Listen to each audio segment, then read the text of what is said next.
1900 കാലഘട്ടം എന്നത് ഇന്ത്യയിൽ സ്വാതന്ത്ര്യ പോരാട്ടത്തിൻ്റെ ശക്തമായ നീക്കങ്ങൾക്ക് തുടക്കം കുറിക്കുന്ന സമയമാണല്ലോ. ഈ കാലത്ത് ജനങ്ങളിലേക്ക് ഇറങ്ങിച്ചെന്ന കോൺഗ്രസ് പാർട്ടിയുടെയും അതിലെ തീവ്ര വിഭാഗത്തിൻ്റെയും നേതൃത്വത്തിൽ ഇന്ത്യൻ ജനത ഐക്യപ്പെട്ടു വരുന്നതിൻ്റെയും സമരപരിപാടികൾക്ക് ശക്തി വർദ്ധിക്കുന്നതും സ്വാഭാവികമായും നിരീക്ഷിച്ച ബ്രിട്ടീഷ് ഗവൺമെൻറ് അതിന് മറുപടിയായി കണ്ടത് വിഭജിച്ചു ഭരിക്കുക എന്ന തന്ത്രമാണ്. ആ തന്ത്രത്തിൻ്റെ ആദ്യത്തെയും എന്നാൽ ഏറ്റവും ശക്തവുമായ നടപടിയായിരുന്നു ബംഗാൾ വിഭജനം എന്ന് പറയാം. ഇന്ത്യയിലെ സകല കാര്യങ്ങളുടെയും തലസ്ഥാനമായി നിലകൊണ്ടിരുന്ന ബംഗാളിൻ്റെ വിഭജനം എന്നത് ഇന്ത്യാ ചരിത്രത്തിലെ തന്നെ നിർണായകമായൊരു സംഭവമാണ്. 1899 മുതൽ 1905 വരെ ഇന്ത്യയുടെ ഗവർണർ ജനറലായി ഉണ്ടായിരുന്നത് ലോർഡ് കേഴ്സൺ ആയിരുന്നു. സ്വാഭാവികമായും ബംഗാളിനെ വിഭജിക്കുക എന്ന കുടിലതന്ത്രത്തിൻ്റെ ഉപജ്ഞാതാവും ഇദ്ദേഹം തന്നെ. ലോർഡ് കേഴ്സന്റെ പല നടപടികളിലും പ്രതിഷേധിച്ചുകൊണ്ട് ആ കാലത്ത് പല പ്രക്ഷോഭണങ്ങളും നടക്കുന്ന സമയത്ത് തന്നെയാണ് 1905 ജൂലൈ 20 ബംഗാളിനെ വിഭജിക്കാനുള്ള തീരുമാനം പ്രഖ്യാപിക്കുന്നത്.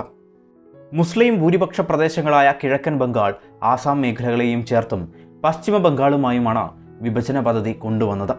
കിഴക്കൻ ബംഗാളും ആസാമും കൂടി ഒരു മുസ്ലിം ആസ്ഥാനമായും പശ്ചിമ ബംഗാൾ ഒരു ഹിന്ദു ആസ്ഥാനമായും മാറ്റിക്കൊണ്ട് ഭരണം നടത്തുക എന്നതാണ് ലോർഡ് കേഴ്സന്റെ വിഭജന പദ്ധതി കൊണ്ട് ഉദ്ദേശിച്ചത് എന്ന് പറയുന്നു. ഇത്തരത്തിലുള്ള ഒരു വിഭജന പ്രഖ്യാപനം ബംഗാളിലാകെ അശാന്തി പടർത്തി. ഭരണപരമായ സൗകര്യത്തിനാണ് വിഭജനം എന്ന് ബ്രിട്ടീഷുകാർ നയമെടുത്തെങ്കിലും ബംഗാളിൽ പ്രതിഷേധങ്ങൾ രൂപം കൊണ്ടു. സ്വദേശി ഉൽപ്പന്നങ്ങൾ ഉപയോഗിക്കാനും വിദേശ ഉൽപ്പന്നങ്ങളെ ഉപേക്ഷിക്കാനും പ്രഖ്യാപനമുണ്ടായി. സമരപരിപാടികളുണ്ടായി.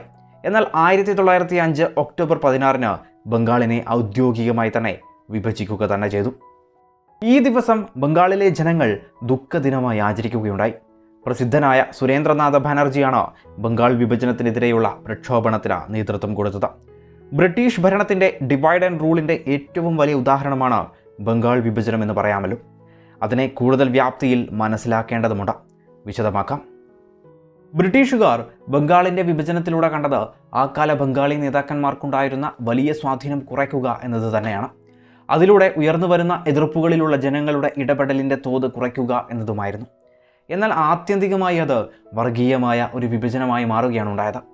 ലോർഡ് കേഴ്സൺ വിഭജന സമയത്ത് പറഞ്ഞുകൊണ്ടിരുന്നത് മുസ്ലിം ഭൂരിപക്ഷമായ കിഴക്കൻ മേഖലകൾ ഭരണപരമായി അത്രത്തോളം ശ്രദ്ധിക്കപ്പെടുന്നില്ലെന്നും അതുകൊണ്ട് തന്നെ വിഭജനത്തിലൂടെ ഈ മേഖലയുടെ പുരോഗമനം സാധ്യമാവും എന്നതുമാണ്. ഇവിടെയാണ് നാം ശ്രദ്ധിക്കേണ്ടത്. അതായത് ബംഗാൾ വിഭജനത്തിലൂടെ എല്ലാവരും അല്ലെങ്കിലും കിഴക്കൻ മേഖലയിലെ കുറേ ശതമാനം മനുഷ്യരെങ്കിലും ബെറ്റർ ഗവർണൻസ് എന്ന ഭാവിയെ മുന്നിൽ കാണുന്നു. അത് ബ്രിട്ടീഷിനെതിരെയുള്ള ബംഗാളി നേതാക്കളുടെ സംഘടിതമായ സമരപരിപാടികൾക്ക് ക്ഷീണവും നൽകുന്നു.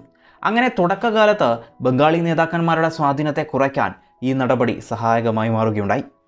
ഏതായാലും രണ്ട് മേഖലകളിലായതോടെ ഇരു പ്രദേശത്തും വിഭജനത്തെ അനുകൂലിക്കുന്നവരും പ്രതികൂലിക്കുന്നവരും ഉണ്ടായല്ലോ. അത് ബംഗാളി നേതാക്കളുടെ സമര മുന്നേറ്റത്തിന് വിലങ്ങുതടിയാവുകയും ചെയ്തു. ഒപ്പം തന്നെ നേരത്തെ പറഞ്ഞതുപോലെ ഇന്ത്യൻ നാഷണൽ കോൺഗ്രസിലേക്ക് വലിയ തോതിൽ മുസ്ലിം നേതാക്കളെ ആകർഷിക്കുവാൻ കോൺഗ്രസിന് കഴിഞ്ഞിരുന്നില്ല. അതുകൊണ്ട് തന്നെ ബ്രിട്ടീഷുകാർ മുസ്ലിം സമുദായത്തെ ഈ മുന്നേറ്റത്തിൽ നിന്ന് ഒഴിവാക്കുവാൻ പരമാവധി ശ്രമിക്കുകയുണ്ടായി. അതിൻ്റെ ഭാഗമായാണ് മുസ്ലിം ലീഗും ഒക്കെ ഉണ്ടാവുന്നത്.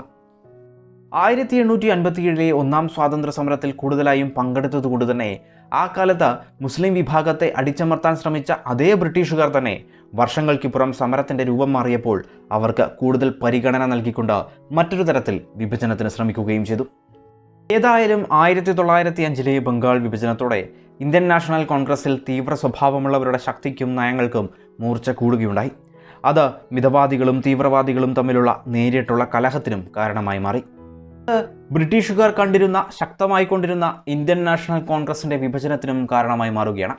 ഒപ്പം തന്നെ ബംഗാൾ വിഭജനത്തിൻ്റെ ബാക്കി പത്രമായി അല്ലെങ്കിൽ വിഭജിച്ചു ഭരിക്കുക എന്ന തന്ത്രത്തിൻ്റെ ബാക്കിയായി മുസ്ലിങ്ങളെ ഉയർത്തിക്കൊണ്ടുവരാൻ ബ്രിട്ടീഷുകാർ പുതിയ തന്ത്രങ്ങൾ നിർമ്മിക്കുകയാണ്. അതിൻ്റെ ഫലമായിട്ടായിരുന്നു മുസ്ലിം ലീഗ് ഇന്ത്യയിൽ ഉണ്ടാവുന്നത്. അതേതായാലും അടുത്ത ഭാഗത്തിൽ പറയാം. ബംഗാൾ വിഭജനത്തിലൂടെ മികച്ച ഭരണം എന്നൊക്കെ ബ്രിട്ടീഷുകാർ വീമ്പടിച്ചെങ്കിലും ഒന്നും നടന്നില്ല. ബംഗാളിലെ രാഷ്ട്രീയം കലുഷിതമായി മാറി. മർദ്ദന നയം കൊണ്ട് തന്നെ ഈ പ്രതിഷേധങ്ങളെ ബ്രിട്ടീഷുകാർ അടിച്ചമർത്താനും തീരുമാനിക്കുകയുണ്ടായി. പ്രതിഷേധിക്കുന്നവരെ മർദ്ദനത്തിലൂടെ അടിച്ചമർത്തി. സമരപരിപാടികൾ നിരോധിക്കപ്പെട്ടു. ഇത്തരത്തിൽ പല പരിപാടികളിലൂടെയും ബംഗാളിലെ ജനങ്ങളുടെ പ്രതിഷേധാഗ്നിയെ ഇല്ലാതാക്കാൻ ബ്രിട്ടീഷ് ശ്രമിച്ചെങ്കിലും അത് പൂർണ്ണമായും വിജയിച്ചില്ല. ബംഗാളിലെ ജനകീയ പ്രക്ഷോഭം വൈകാതെ തന്നെ രാജ്യമെങ്ങും വ്യാപിക്കുകയും ചെയ്തു. ഇത്തരത്തിൽ ഒരു അഖിലേന്ത്യാ പ്രക്ഷോഭണമായി മാറിയ ഈ പോരാട്ടത്തിന് മുന്നിൽ ബ്രിട്ടീഷുകാർക്ക് ഒടുവിൽ കീഴടങ്ങേണ്ടി വന്നു. 1911 ഡിസംബറിൽ ഡൽഹിയിൽ വെച്ച് നടന്ന രാജകീയ ദർബാറിൽ ബ്രിട്ടീഷ് ചക്രവർത്തിയായിരുന്ന ജോർജ് അഞ്ചാമൻ ബംഗാൾ വിഭജനം റദ്ദാക്കിയതായി പ്രഖ്യാപിക്കുകയുണ്ടായി. 6 കൊല്ലം നീണ്ട സംഘടിതമായ പ്രക്ഷോഭണ പരിപാടികളുടെ വിജയം കൂടിയായിരുന്നു അതെന്ന് പറയാം. ഈ പോരാട്ടങ്ങളിൽ ഇന്ത്യൻ ദേശീയ പോരാട്ടത്തിൻ്റെ ശക്തിയും സ്വാഭാവികമായും വർദ്ധിക്കുകയുണ്ടായി. പക്ഷേ ആ സമയത്തും ബംഗാൾ വിഭജനം കൊണ്ട് ബ്രിട്ടീഷുകാർ അവർ ഉദ്ദേശിച്ച പല ലക്ഷ്യങ്ങളും തൽക്കാലത്തേക്കെങ്കിലും നേടിയെടുക്കുകയുണ്ടായി എന്നുകൂടി പറയേണ്ടതുണ്ട്. ഏതായാലും ഇന്ത്യൻ രാഷ്ട്രീയ ചരിത്രത്തിലെ ബംഗാൾ വിഭജനം എന്ന ഏട് വളരെ പ്രധാനപ്പെട്ടതാണ്. വിദേശ വസ്തുക്കളുടെ ബഹിഷ്കരണ പ്രഖ്യാപനത്തിൻ്റെയും സ്വദേശി നിർമ്മിത ഉൽപ്പന്നങ്ങളുടെയും ആവശ്യകതയെപ്പറ്റി വമ്പൻ ചർച്ചകൾ ഉണ്ടാവുകയും രാഷ്ട്രീയ മേഖല അതിനായുള്ള ശ്രമങ്ങൾ നടത്തുകയും ചെയ്തു.